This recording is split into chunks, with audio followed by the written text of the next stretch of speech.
पावन श्री वृंदावन धाम, रजरानी यमुना रस रानी, समस्त खग मृग पशु पंछी, ब्रजवासी जन, रसिक महापुरुष जन, लता वृक्ष, ये सब परम कृपा में हैं। किसी एक की कृपा से जीव का कल्याण हो जाए। रजरानी का एक कण भी यदि नित्य शरीर में लगता है तो कोई कैसा भी पापाचारी हो, उसका अंतःकरण पावन हो जाएगा और उसकी अंतिम गति प्रियालाल होंगे। इस रजरानी की बहुत महिमा है। अगर एक भी लता कृपा कर दे तो प्रियालाल का अद्भुत प्रेम प्राप्त हो जाए। अगर रसिक महापुरुषों की दृष्टि पड़ जाए और उनके वचनों के अनुसार जीवन बना लो तो बड़े बड़े ऋषि मुनियों द्वारा वांछित जो प्रेम रस है वो आपके हृदय में स्फुरित हो जाए। ऐसी पावन भूमि में हमें अवसर मिला है अपने जीवन को सुधारने का। ये जो हमारे अंदर अहंकार पूर्वक आसुरी बुद्धि प्रेरणा देती है कि हम दूसरे की हिंसा कर कर, दूसरे का धन छीन कर, दूसरे को दुख देकर हम सुखी हो सकते हैं, अधर्माचरण से, चोरी से, व्यभिचार से, छल कपट से, तो विश्वास मानिए किसी और को दंड देने की जरूरत नहीं है। आपका कर्म ही आपका नाश कर देगा। रोज का रोज आपने जो कर्म किया है वो बलवान हो रहा है आपको दंड देने के लिए। जहां समय आया फिर तुम्हें कोई नहीं बचा सकता, वो कर्म ही तुम्हें हजारों की भीड़ में नष्ट कर देगा। एकांत में होंगे तो तुम्हारे हाथ से ही तुमको दंड दिला देगा। इसलिए सावधान रहिए। कोई भी विपत्ति हमको उतना दुख नहीं देती जितना हमारा पाप कर्म हमको दुख देता है। कोई भी संकट नहीं है। यदि आप धर्म पूर्वक चल रहे हैं तो आया हुआ संकट भी आपकी उन्नति का कारण होगा। यदि पापाचरण करके आपने बहुत सी सुख सामग्री एकत्रित कर ली है तो आप देख लेना परिणाम में ना वो सामग्री रहेगी, ना सामग्री भोगने वाला तुम्हारा परिवार रहेगा और ना तुम रहोगे। तुम्हारा कर्म तुम्हारा सर्वनाश कर देगा, कहीं भी ठौर नहीं मिलेगी। इसलिए प्यारे, भगवान ने कृपा करके बहुत बढ़िया दिव्य अवसर दिया। बार बार तो बनत नहीं यह संयोग अनूप, मानुष तन वृंदा विपिन, रसिकन संग विविरूप। अत्यंत उदार करुणा वरुणालय श्यामा श्याम की उपासना, कैसी कृपा हो गई। मनुष्य शरीर श्रीधाम वृंदावन में बैठे हैं आप। यहां आने की भावना मात्र से पाप थर्रा उठते हैं। चाहे जिस भाव से आओ, ये धाम है अपना प्रभाव रखता है। वृंदावन ही प्रभाव सुनो, अपनो ही गुण देत, जैसे बालक मलिन को मात गोद भर लेत। जैसे अत्यंत वात्सल्यमयी माँ केवल ये देखती मेरा बच्चा है, मलिन है कि निर्मल है ये दूसरे देखते हैं, माँ नहीं देखती। ऐसे ही वृंदाटवी माँ हम सब उसके बच्चे ही हैं। जब हम किसी भी भाव से भागकर वृंदावन धाम आते हैं तो वृंदावन हमारा सुख संविधान करता है, हमारे पाप रूपी मल को नष्ट कर देता है, धो बहा देता है। बहुत बढ़िया सहयोग है, बहुत बढ़िया संयोग है। निकल चलिए इस माया के भयावने दलदल में। जहां हम निकलने की कोशिश करते हैं तो और धंस जाते हैं। जैसे हम अपने मन को कामादि से हटाने की कोशिश करते हैं, उतना ही भयंकर वेदना और प्रकट होती है। पर यदि आपने किसी महापुरुष के चरणों का आश्रय ले लिया और उनके बताए हुए नाम मंत्र का सुमिरन कर रहे, फिर ऐसा नहीं होगा। उसी दलदल से निकलने का सहज उपाय मिल जाएगा। जिस दलदल में हम निकलने के उपाय में फंसते जा रहे हैं, उसी दलदल में से हम निकल जाएंगे। ये नाम, ये मंत्र, ये उपासना पद्धति बहुत बड़ा संबल है। जो भयावह माया भ्रमात्मक रूप पैदा करके हमको भ्रष्ट कर देती है, तो नाम ऐसा प्रकाश डालता है जैसे बाहर दूर पड़ी हुई अंधेरे में रस्सी सांप का भ्रम करके हमें भयभीत कर देती है, पर सीधे उसमें लाइट पड़े, प्रकाश पड़े तो दिखाई देता है नहीं नहीं ये रस्सी है, सांप नहीं है, आप बिल्कुल निर्भय हो गए।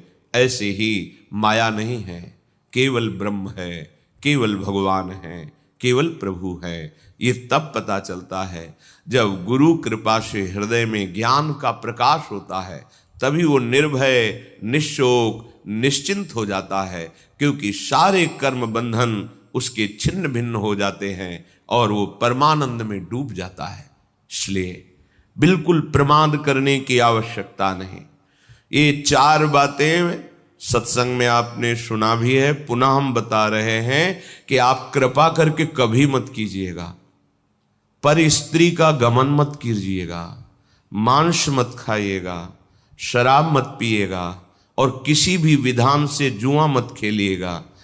ये द्वित कीड़ा, मद्यपान, परस्त्री गमन, हिंसा, इसी को व्यभिचार, चोरी आदि, अगर ये आप करेंगे तो कुछ भी कर लो, दान पुण्य कहीं भी चले जाओ, ये आपको दंड देंगे ही देंगे। क्योंकि जहां भी जाओगे कलयुग तुम्हारी बुद्धि को ऐसा भ्रष्ट करेगा कि वहां भी भारी अपराध ही बन जाएगा। इसलिए सबसे प्रार्थना है, बहुत बढ़िया अवसर मिला है, सुखपूर्वक जियो, आनंद पूर्वक मृत्यु जब आवे तो उसका स्वागत करो और भगवान के धाम में पहुंचो। अनंत आनंद जहां बिखर रहा है, ये जीवन इन ओस कणों के पीने से प्यास नहीं बुझती। जिनको तुम भोग सुख समझ रहे हो, ये ओस कण हैं, इनसे प्यास बुझने वाली नहीं, आज तक किसी की नहीं बुझी। इसलिए प्रार्थना है, ये 4 बातें बिल्कुल कसम खा लो, मुझे जीवन में कभी परस्त्री गमन नहीं करना, मुझे किसी भी जीव की हिंसा करके मांस आदि नहीं खाना, मुझे कभी भी चोरी और द्वित कीड़ा ये नहीं करना, कभी शराब नहीं पीना। अगर आप आए हैं वृंदावन तो आप भाग्यशाली हैं, मेरी लाडली जू की आप पर कृपा है, नहीं तो श्री राधिका कृपा बिनु सबके मनन अगम्य। आप मन से भी नहीं सोच सकते वृंदावन के विषय में, शरीर से आने की तो बात जाने दो। जब लाडली जू ने कृपा कर दी तो आप अपने जीवन को सुधार लीजिए। बहुत बड़ी सामर्थ्य हमारे साथ है। जब हम प्रियाजू के चरणों का आश्रय लेकर चलते हैं तो बड़े बड़े सिद्ध प्रेमी महापुरुषों की कृपा हमें प्राप्त होती है। ऐसे थोड़ी मार्ग में निकल जाया जाता है माया को परास्त करके, हमारी सामर्थ्य नहीं है। जो मायातीत अवस्था को प्राप्त महापुरुष हैं वो अहेतुकी कृपा हम पर कर देते हैं। तो आप पे अहेतुकी कृपा हुई है, आप श्रीधाम आए हैं, बड़ी महिमा है सत्संग की। आप जहां बैठे हैं परम पावन भूमि है, शिव शनकादि उद्धवादि के द्वारा बंदनी रज में बैठे हैं। यहां आपको निर्णय लेना चाहिए कि जो असत कर्म जन्म जन्मांतर में हमें दुख ही दुख देंगे वो मुझे नहीं करना। ऐसा संग नहीं करना जिससे कुमार्गगामी प्रवृत्तियों का बढ़ावा मिले।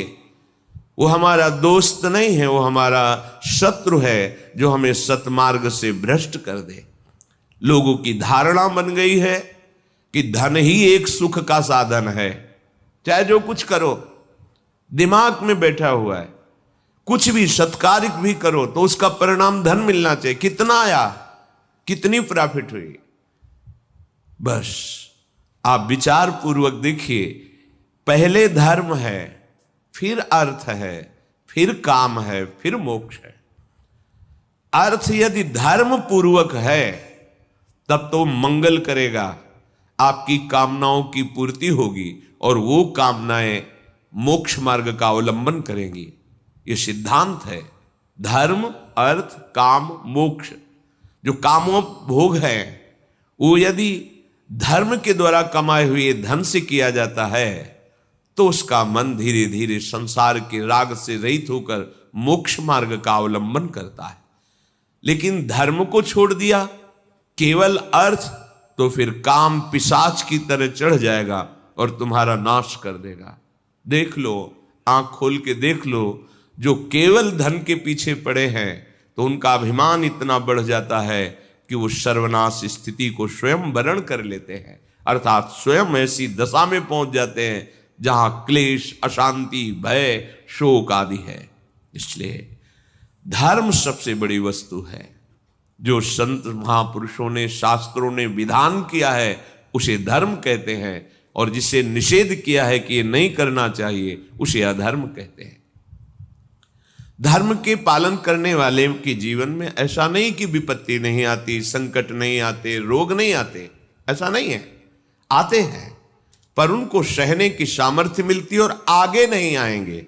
ये पीछे का हिसाब है। आज जो तुम कर रहे हो आगे तुम्हारा बड़ा शुभ है, बड़ा मंगल है, बड़ा प्रकाशमय मार्ग है, आनंदमय मार्ग है। इसलिए हम आगे को सुधारने के लिए आए हैं। हमारा वर्तमान पवित्र धर्म युक्त, हमारा वर्तमान भगवत स्मरण युक्त, हमारा वर्तमान दूसरों को सुख देने की भावना से युक्त, तो निश्चित भविष्य आपका परम मंगल है, परम सुखमय है। देखो, भगवान के परम पावन भक्त पांडवजन सत्यनिष्ठ हैं, धर्मात्मा है, धर्म से चलते हैं। कितनी भारी विपत्ति आई है। जो चक्रवर्ती सम्राट पद पर अभिषिक्त हुए उन्हीं को 12 वर्ष का वनवास और 1 वर्ष का अज्ञातवास। कितनी कठिन परिस्थिति है।